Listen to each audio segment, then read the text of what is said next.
Bismillahirrahmanirrahim. Akhlis kudu ikhlas anjeun, wada jeung ari ikhlas Allah turida eta yen henteu ngamaksud anjeun kana kataatan anjeun ila taqarruba angin pikeun gawe deheus min ilahika ka pangeran anjeun. Salajengna wajib pikeun jalma anu nuju ka akhirat kana migawe ikhlas dina setiap amaliyah anu dipigawe, rek anu bangsa mahdoh atawa goer mahdoh.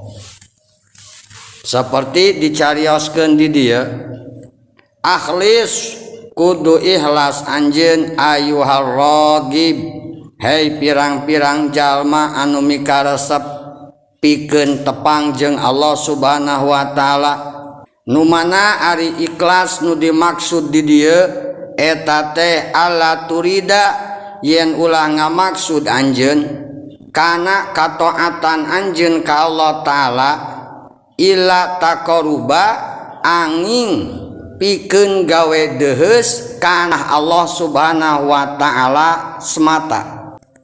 Jadi dina naon anu ku urang dipigawe erek eta mah ibadah nu bangsa mahdoh atawa goer mahdoh, eueuh deui anu ku urang dituju eta ngan Allah Subhanahu wa taala. Urang migawe salat erek nu fardu atawa nu sunat, maka teu ngabogaan deui tujuan iwal gawe deheus ngabakti nyumponan kana parentah Allah Subhanahu wa taala semata. Nya kitu deui dina pirang-pirang perkara anu sejen, urang sedekah migawe ta'awun nulungan ka papada jalma atawa urang migawe nafaqah kanu ngaran budak jeung pamajikan, maka eueuh deui anu ku urang disupri tina eta pagawean iwal gawe deheus ka Allah Subhanahu wa taala. Nah, ikhlas seperti kieu eta dingaranan kalawan ikhlas a'lal maratib, ikhlas anu pangluhur luhurna, seperti anu dicarioskeun ku Sayyidu Sufyah, pimpinan para ulama ahli tasawuf, ari nu nami ikhlas eta teh tasfiyatul amal, ngabersihkeun amaliyah ibadah urang minal kazurati tina pirang-pirang perkara anu nyacad anu ngotoran kana alusna ibadah urang. Buktina tinu disebut riya, tinu disebut ujub, tinu disebut sum'ah, jeung anu sabangsana deui tina perkara anu matak ngotoran kana suci nu nami amaliyah ibadah urang. Jadi eueuh deui anu ku urang dimaksud dina sawaktu urang migawe amaliyah ibadah iwal gawe deheus ka Allah Subhanahu wa taala.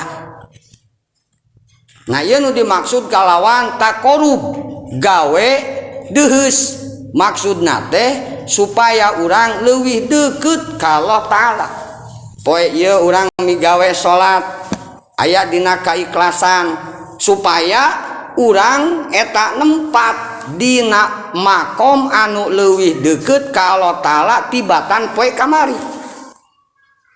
Tuluy dina poe isuk urang teh migawe deui amaliyah ibadah, gambaran nya salat tea, nya puasa tea, nya sedekah tea, tah dina eta pamaksudan urang eta eueuh deui nu ku urang diarep-arep iwal leuwih-leuwih deukeut deui ka Allah Subhanahu wa taala. Jadi setiap hari, setiap minggu, setiap bulan, setiap tahun urang ngarepkeun yen diri urang teh tambah-tambah dekat, tambah-tambah muqarabah jeung Allah Subhanahu wa Ta'ala. Nah eta nu dimaksud kalawan cariosan ngabersihkeun amaliyah ibadah minal kadurati, jeung ngamaksudna urang ibadah ka Allah Ta'ala supados urang leuwih dekat ka Allah Subhanahu wa Ta'ala. Nah nu kitu disebutna teh ikhlas marotibil a'la, ikhlas anu pangluhur-luhurna. Nomor kedua cek sebagian ulama, martabat ikhlas anu biasa disebut martabatul wasitoh, martabat pertengahan.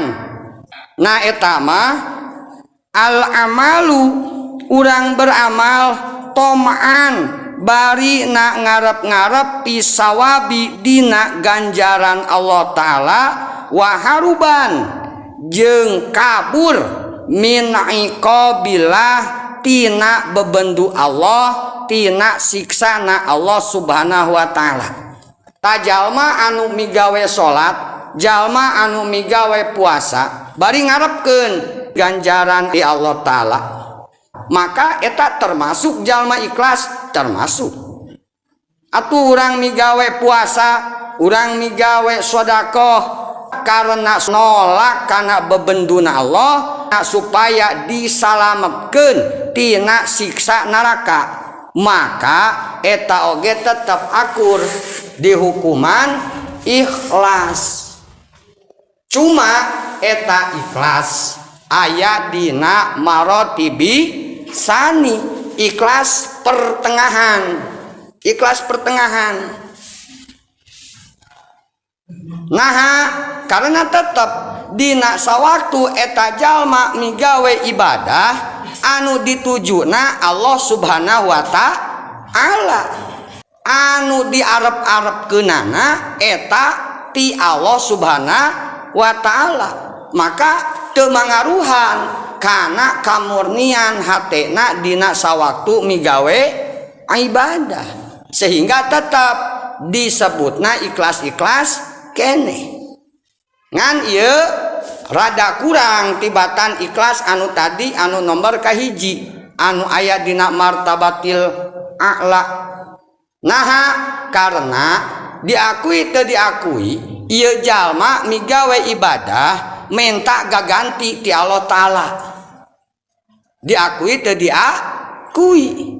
Manehanana salat minta digantian ku ganjaran ti Allah, manehanana puasa minta digantian ku nugraha ti Allah, manehanana zakat sedekah minta digantian dijauhkeun ti seuneu neraka. Tah berarti masih kene aya anu nami pamaksudan salian Allah Subhanahu wa Ta'ala. Darek jika kumaha nu ngaran surga eta teh makhluk lain Allah, nah da ciptaan Gusti Allah. Nu ngaran neraka eta oge makhluk lain Allah. Darek kumaha oge ieu nu nami neraka ciptaan Gusti Allah. Nah sehingga ari jalma anu nempat dina patempatan ikhlas martabatil ula eta geus teu ngalirik ka makhluk, eta teu ngalirik kana ciptaan Allah. Anu dilirik nu ditingali ngan sekedar Allah, sehingga kuring ibadah karena Allah, kuring nganafakahan karena nuturkeun parentah Gusti Allah. Masalah kuring rek diganjar rek henteu eta mah kumaha Allah. Nah eta marotibil ula. Jadi geus teu dilirik nu ngaran surgana Allah, nu ngaran narakana Allah, anu ditingali ngan sekedar Gusti Allah. Nah makana cek anu nami Siti Robiah Adawiyah, ibadah kaula mung pikeun Allah. Andai kata Allah eta ngaridoan kaula pikeun asup ka neraka teu jadi masalah, Sehingga andai kata Allah eta ridho ka kaula pikeun asup neraka nya teu jadi masalah daripada kaula asup ka surga tapi teu meunangkeun karidoan Allah Subhanahu wa taala. Ta eta ungkapan ibarat lain erek ngahinakeun surga, lain erek ngahinakeun neraka, lain erek ngenteng-ngenteng surga, lain erek ngenteng-ngenteng neraka, tapi timbul tina mahabbah bener murni eta ngan ibadah meles pikeun Allah Subhanahu wa taala. Saya tingkat-tingkat anu tadi ya, tingkat-tingkat martobatil ulah, tingkat-tingkat anu paling luhur dina kaikhlasanana. Jadi eueuh nu dileret jual Allah. Sehingga andai kata eueuh surga, andai kata eueuh neraka, andai kata Allah teu nyiptakeun surga, andai kata Allah teu nyiptakeun neraka, tetap bakal ibadah, tetap bakal ngahamba ka Allah Subhanahu wa taala. Dan ngahambana lain ku pedah sieun kana neraka, hayang asup surga. Nah ieu martabat anu awal, anu pangluhur-luhurna dina segi kaikhlasan. Aya oge anu tadi dicaritakeun martabat usani eta mah nya ngarepkeun urang salat supaya urang teh dijauhkeun tinu nami seuneu neraka, urang atuh puasa supaya menangkeun nugraha ti Allah Subhanahu wa taala. Nah eta tetap disebut ikhlas, tetap nah da aya jaminan secara hukum syariat jalma taat diganjar, jalma maksiat disiksa. Jadi terjadi masalah andai kata urang salat, zakat, ibadah bari ngarepkeun kana nugraha nu dijanjikeun ku Allah taala, teu aya salahna. Da Allah emang ngajanjikeun kadinya dia mah salatna teh karena hayang asup surga, teh jadi masalah da ngarepkeunana ka Allah.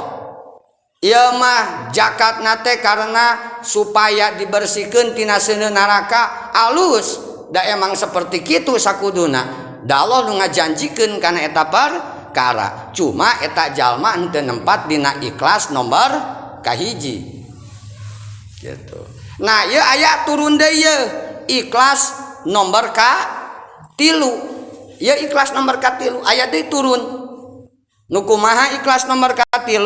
Nah, ari ikhlas nomor ka-3 mah eta al-amalu, urang beramal li ajli anallaha karena ngamaksud mudah-mudahan Allah Subhanahu wa taala yugnihi eta ngabeungharkeun urang pi dunya di alam dunia aninasi sehingga urang henteu ngamaksud kanu ngaran jalma, sehingga urang henteu ngamaksud kanu ngaran dunia, sehingga urang henteu dihinakeun ku ahli-ahli dunia. Nah eta oge akur masih keneh disebut jalma anu ikhlas.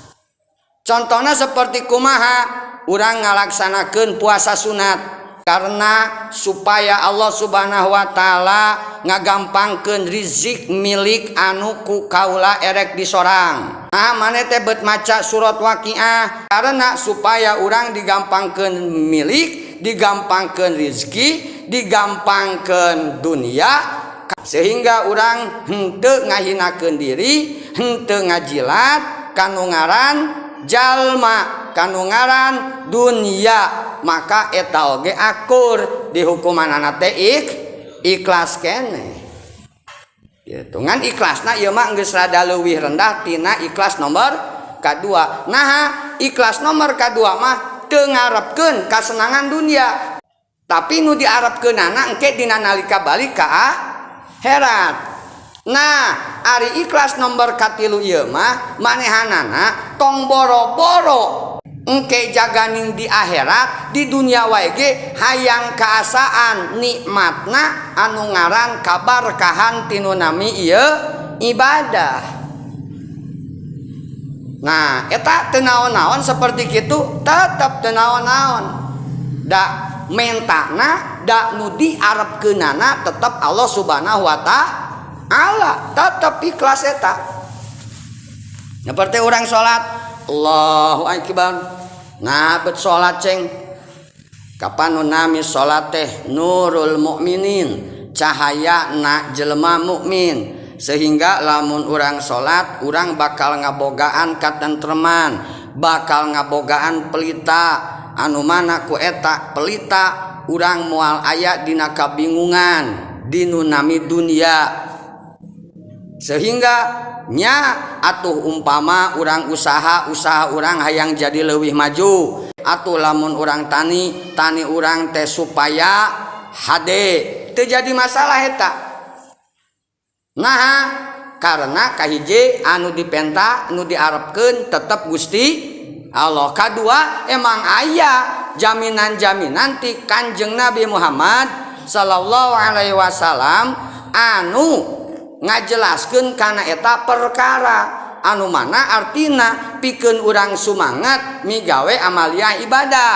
contoh sapertos dinu nami hiji hadis Rasulullah sallallahu alaihi wasallam eta ngadawuh jalma anu maca surat Waqiah moal kakeunaan ku kafakiran eta teh dilalah isyarah anu nuduhkeun saha wae ge jalmana ti umat kami anu mikarep henteu pakir maka sok bacakeun surat Waqiah berarti kan eta teh aya anjuran diparentah ku nami nabi jeung urang mengikuti anjuran nabi maka eta tetep kahukuman imtisalu awamirillah mengikuti parentah Allah jeung mengikuti parentah Rasulillah jeung nu ku urang dimaksud ayeuna ngan Allah Ta'ala supaya orang dibagjakeun, dibeungharkeun, digampangkeun sakabeh urusan ku Allah Ta'ala maka tetep eta kahukumanana teh ikhlas kene sok sanajan eta ikhlas anu panghandapna